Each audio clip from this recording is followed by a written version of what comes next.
3D printed gnome with an awesome beard. Let's get the models, add them into the slicer, and start printing. Construction complete.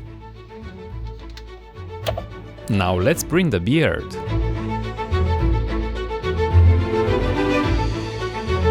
A quick time lapse, and they're ready. And lastly, let's print the body.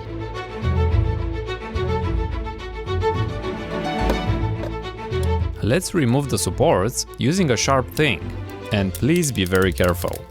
My favorite way to style it is using hot water. Be very careful not to burn yourself. This way I can reshape it multiple times. Now let's put together all the pieces. And I wish you happy holidays!